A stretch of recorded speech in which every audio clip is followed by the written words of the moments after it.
The Sisterhood of the Traveling Pants by Anne Brashares. First Chapter Friday Read Aloud video with Word Nerd. Today, as you listen, watch for the story quote that will appear on screen. Write it down word by word and then follow the instructions given to you by your teacher. Make sure you stay all the way to the end to see if you've written it down correctly. Also, a quick reminder that I have lots of student engagement worksheets for you on Teachers Pay Teachers. Just head to the link in the description box to find many of these amazing graphic organizers and ways to keep your students involved while listening to the video. Hi, my name is Amanda Zieba. Welcome to my channel, Learning with the Word Nerd, and another First Chapter Friday video. This week, I'm going to be reading to you from The Sisterhood of the Traveling Pants by Anne Brashares. Much like the other books that I'm sharing with you this summer, this book has two things in common with all of those. One, it's a part of a series, and two, it has been made into a movie. So super exciting. I'm going to read you the back so you know a little bit more what the story is about. Four very different friends, one pair of magical pants, into summer apart. It's a contract on the back, and I'll put a little image of it so you can see it as I read.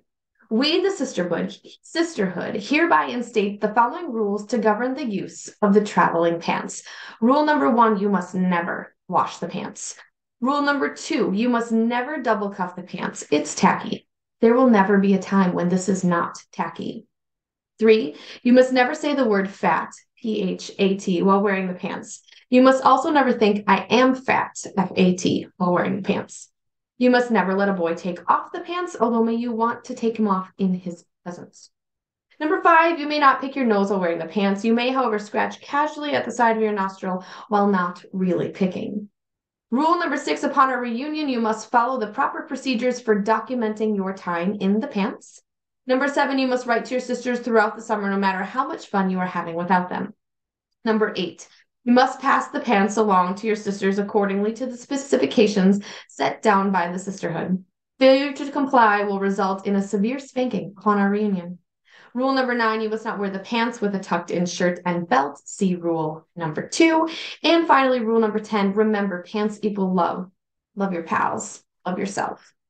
I remember first finding this book when I was in college. If you are like a sixth grader and under, you might want to wait a year or two for this book. And then when you are ready for it, you will love, love, love it the way that I do. Side funny story, once my cousin Carly brought a pair of pants, maybe it was Emma, I'm not sure, brought a pair of pants to our cabin for the summer, and all 10 of us tried them on, and they fit all 10 of us, even though I am super, super shorty. I had to double cup. I mean, despite the rules. And some of us are super, super tall. So it was kind of a fun experience of our own traveling hood of the sister cousin pants, whatever. It was great. It might be a fun experiment to do with you and your friends. Okay, there is a prologue to this book, but I am not going to read that to you. You'll have to do that on your own. Also, something kind of strange about this book is the chapters don't have numbers, which can be slightly confusing. However, it's one of the first books that I read that uses a quote to introduce each chapter, and I fell in love with this. So the quote for this chapter 1, even though it's not called chapter 1, is, "Luck never gives, it only lends." It's a quote from an ancient Chinese proverb. All right, here we go. Sisterhood of the Traveling Pants by Anne Brashares.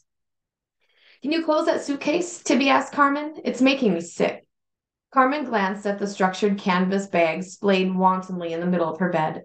Suddenly she wished she had all new underwear. Her best satin pair was sprouting tiny ropes of elastic from the waistband. "It's making me sick," Lena said. "I haven't started packing, and my flight's at 7. Carmen flopped the top of the suitcase closed and sat down on the carpeted floor. She was working on removing navy blue polish from her toenails. "Lena, could you not say that word anymore?" Tibby asked, wilting a little on the edge of Carmen's bed. "It's making me sick." "Which word?" Bridget asked. "Packing? Flight? 7? Tibby considered. "All of them." "Oh, Tibbs," Carmen said, grabbing Tibby's foot from where she sat. "It's going to be okay." Tibby took her foot back. "It's going to be okay for you. You're going away. You're going to eat barbecue all the time and like firecrackers and everything." Tibby had nonsensical ideas about what people did in South Carolina, but Carmen knew not to argue with her. Lena let out a little hum of sympathy. Tibby turned on her. "Don't make that pity noise, Lena." Lena cleared her throat. I didn't," she said quickly, even though she had. Don't wallow, Bridget urged Tibby. You're wallowing. No, Tibby shot back. She held up her hands, crossed at the wrists in a hex sign to ward off Bridget. No pep talks, no fair. I won't let you do pep talks when you need to feel better. I wasn't doing a pep talk, Bridget said defensively, even though she was. Carmen made her wise eyebrows. Hey, Tibbs, maybe if you're nasty enough, you won't miss us and we won't miss you. Karma, Tibby shouted, getting to her feet and thrusting a stiff arm at Carmen. I see through that. You're doing psychological analysis on me. No, no, no. Carmen's cheek flushed. I am not, she said quietly. The three of them sat, scolded into silence. God, Tibby, what is anybody allowed to say? Bridget asked. Tibby thought about it. You can say, she glanced around the room. She had tears welling in her eyes, but Carmen knew she didn't want them to show. You can say, her eyes lighted on the pair of pants folded on the top stack of clothes on Carmen's dresser. You can say, hey, Tibby, want those pants? Carmen looked baffled. She capped the polish remover, walked over to her dresser, and held up the pants. Tibby usually liked clothes that were ugly or challenging, and these were just jeans. You mean these? They were creased in 3 places from inattention. Tibby nodded sullenly. Those. You really want them? Carmen didn't feel like mentioning that she was planning to throw them away. Bigger points if they mattered. Uh-huh. Tibby was demanding a little display of unconditional love. Then again, it was her right. 3 of them were flying off on big adventures the next day, and Tibby was launching her career at Wallman's and scenic Bethesda for 5 cents over minimum wage. Fine, Carmen said benevolently, handing them over. Tibby absently hugged the pants, slightly deflated at getting her way so fast. Lena studied them. Are those the pants you got at the secondhand place next to Yes? Yes, Carmen shouted back. Tibby unfolded them. They're great. The pants suddenly looked different to Carmen. Now that somebody cared about them, they looked a little nicer. Don't you think you should try them on? Lena asked practically. If they fit Carmen, they aren't going to fit you. Carmen and Tibby both glared at Lena, not sure who should take more offense. What? Bridget said, hopping to Lena's defense. You guys have completely different builds. It's not obvious. Fine, Tibby said, glad to be happy again. Tibby pulled off her dilapidated brown cargo pants, revealing lavender cotton underwear. She turned her back to her friends for the sake of drama. She pulled on the pants. She zipped, buttoned, and turned around. Ta-da! Lena studied her. Wow. Tibbs, you're such a babe, Bridget proclaimed. Tibby tried not to let her smile get loose. She went over to the mirror and turned to the side. You think they're good? Are those really my pants? Carmen asked. Tibby had narrow hips and long legs for her small frame. The pants fell below her waist, hugging her hips intimately. They revealed a white strip of flat stomach and nice in-belly button. You look like a girl, Bridget added. Tibby didn't quarrel. She knew as well as anyone that she looked skinny and shapeless in oversized pants that she usually wore. The pants bagged a little her feet, but that worked for Tibby. Suddenly, Tibby looked unsure. I don't know, maybe somebody else should try them. Slowly, she unbuttoned and unzipped. Tibby, you are crazy, Carmen said. Those pants are in love with you. They want to be on your body and in your mind. She couldn't help seeing the pants in a completely new way. Tibby threw them at Lena. Here, you go. Why? They're meant to be yours, Lena argued. Tibby shrugged. Just try them. Carmen could see Lena glancing at the pants with a certain amount of interest. Why not, Lena? Try them. Lena looked at the pants warily. She shed her own khakis and pulled them on. She made sure they were buttoned and sitting straight on her hips before she glanced in the mirror. Bridget considered. Lenny, you make me sick, Tibby offered. Jesus, Lena, Carmen said. Sorry, Jesus, she added to herself reflexively. They're nice pants, Lena said reverently, almost whispering. They were used to Lena, but Carmen knew that to the rest of the world she was fairly stunning. She had Mediterranean skin that tanned well, straight, shiny dark hair, and wide eyes roughly the color of celery. Her face was so lovely and so delicately structured it kind of gave Carmen a stomachache. Carmen once confessed her worry to Tibby that some movie director was going to spot Lena and take her away, and Tibby admitted she had worried the exact same thing. Particularly beautiful people were like particularly funny-looking people, though. Once you knew them, you mostly forgot about it. The pants clung to Lena's waist and followed the line of her hips. They held close to the shape of her thighs and fell exactly to the tops of her feet. When she took 2 steps forward, they appeared to hug each of her muscles as they shifted and moved. Carmen gazed in wonder at how different their effect was from Lena's bland uniform of J. Crew khakis. Very sexy, Bridget said. Lena snatched another peek in the mirror. She always held herself in a slightly awkward way with her neck pushed forward when she looked in the mirror. She winced. I think maybe they're too tight. Are you joking, Tibby barked? They are beautiful. They look a million times better than those lame-o pants you usually wear. Lena turned to Tibby. Was that a compliment somewhere in there? Seriously, you have to have them, Tibby said. They're like transforming. Lena fiddled with the waistband. She was never comfortable talking about the way she looked. You are always beautiful, Carmen added, but Tibby's right. You look just different. Lena slid the pants off her hips. Bea has to try them. I do? You do, Lena confirmed. She's too tall for them, Tibby said. Just try. I don't need any more jeans, Bridget said. I have like 9 pairs. What? Are you scared of them? Carmen taunted. Stupid dares like that always work on Bridget. Bridget grabbed them from Lena. She took off her indigo dark jeans, kicked them into a pile on the floor, and pulled on the pants. At first, she tried to pull the pants up way up on her waist so they'd be too short, but as soon as she let go, the pants settled gracefully on her hips. Do-do-do-do, Carmen sang, hitting the notes of the Twilight Zone theme. Bridget turned around to look at her backside. What? They're not short. They're perfect, Lena said. Tibby cocked her head, studying Bridget carefully. You look almost small, Bea, like not your usual Amazon self. The insult parade marches on, Lena said, laughing.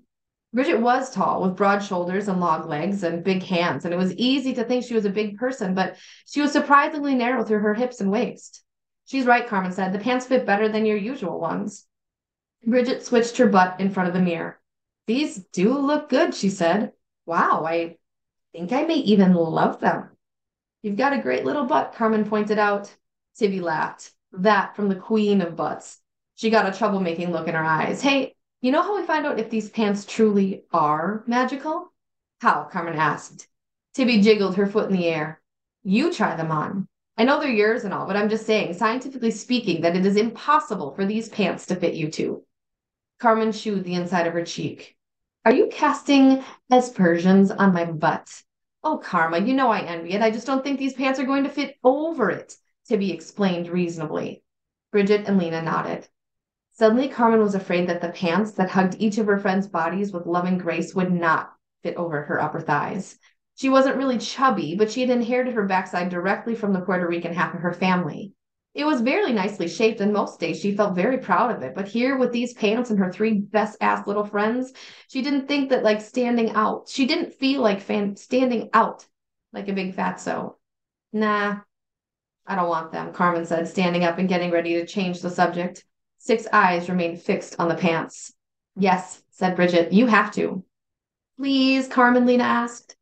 She saw too much anticipation on her friends' faces to drop it without a fight. Fine, but don't expect them to fit or anything. I'm sure they won't. Carmen, they're your pants, Bridget pointed out. Yes, Smarty, but I never tried them on before, Carmen said it with enough force to ward off further questions. She pulled off her black flares and pulled on the jeans. They didn't stop her thighs. They went right up over her hips without complaint.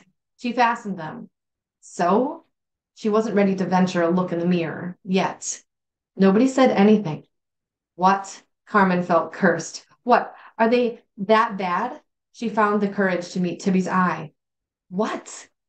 I just... Tibby trailed off. Oh my, Lena said quietly.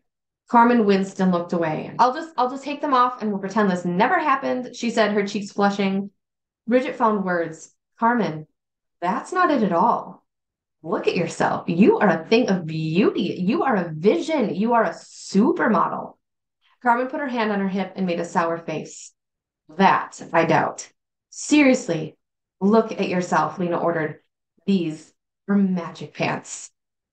Carmen looked at herself, first from far away and then from up close, from the front and then from the back. The CD they'd been listening to ended, but nobody seemed to notice. The phone was ringing distantly, but nobody got up to get it. The normally busy street was silent. Carmen finally let out her breath. These are magic pants. It was Bridget's idea. The discovery of magical pants on such a day right before their first summer apart warranted a trip to Gilda's.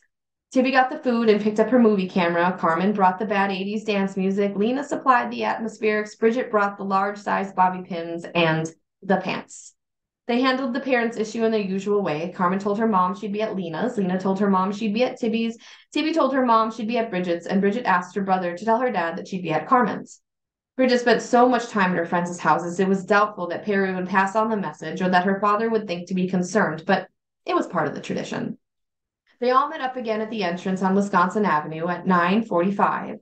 The place was dark and closed, of course, which is where the bobby pins came in. They all watched breathlessly as Bridget expertly jimmied the lock. They'd done this at least once a year for the last 3 years, but the breaking in part never got less exciting. Luckily, Gilda's security remained as lame as ever. And what was there to steal anyway? Smelly blue mats? A box of rusty, mismatched free weights? The lock clicked, the doorknob turned, and they all raced up the stairs to the second floor, purposely revving up a little hysteria in the back stairwell.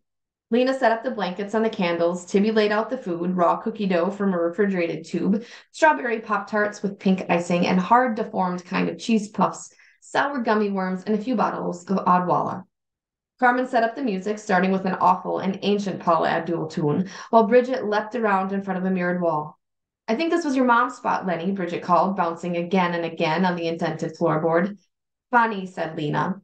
There was a famous picture of the four moms in their 80s aerobics gear with their stomachs sticking out, and Lena's mom was by far the hugest. Lena weighed more at birth than Bridget and her brother Perry put together. Ready? Carmen turned the music down and placed the pants ceremonially in the middle of the blanket. Lena was still lighting candles. Bee, come on, Carmen shouted at Bridget, who was laughing at herself in front of the mirror. When they were all together and Bridget stopped aerobicizing, Carmen began. On the last night before Diaspora, she paused briefly so everyone could admire her use of the word, we discovered some magic. She felt an itchy tingle in the arches of her feet. Magic comes in many forms. Tonight it comes to us in the pair of pants.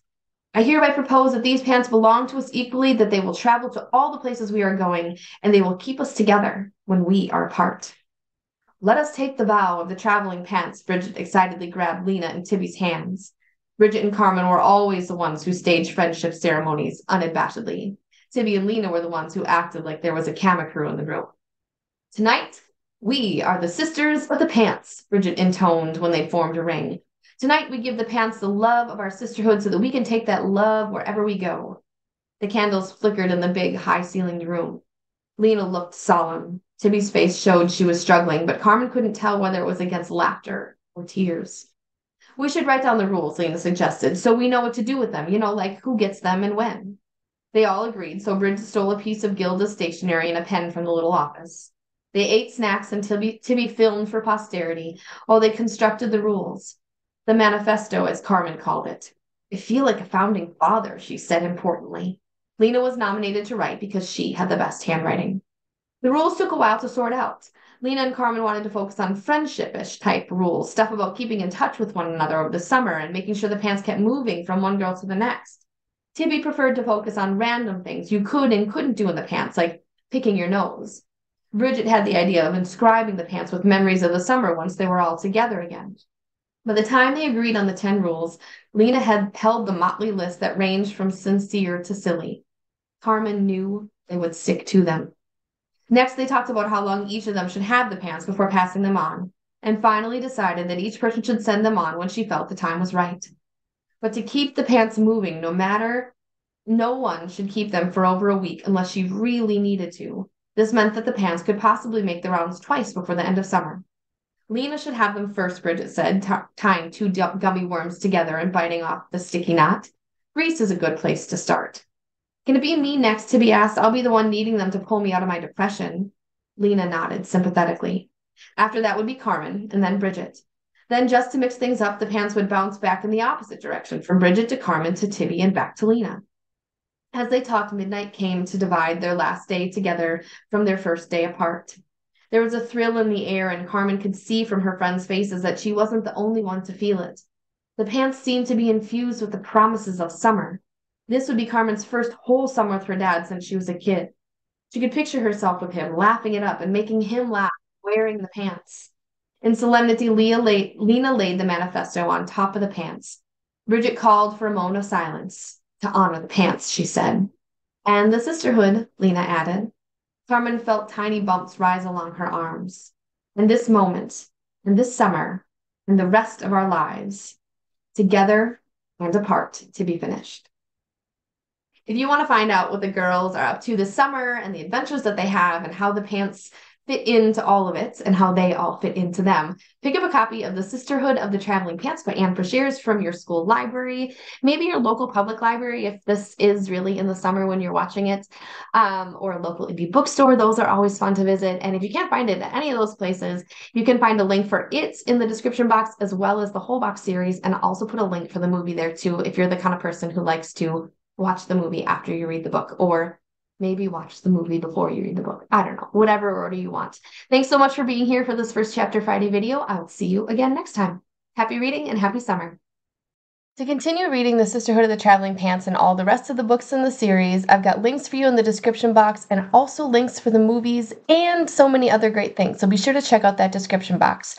You can also probably find it at your school library, local library, or favorite local indie bookstore. Then be sure to check out the rest of the First Chapter Friday playlist. This week's mystery quote says, "Being happy isn't having everything in your life be perfect. Maybe it's about stringing together all the little things." That's good advice right there. Thanks so much for joining me on my channel, Learning with the Word Nerd. I hope you come back again for more First Chapter Friday videos, brain breaks, and other great content. You can find more from me online at these great places. Happy reading!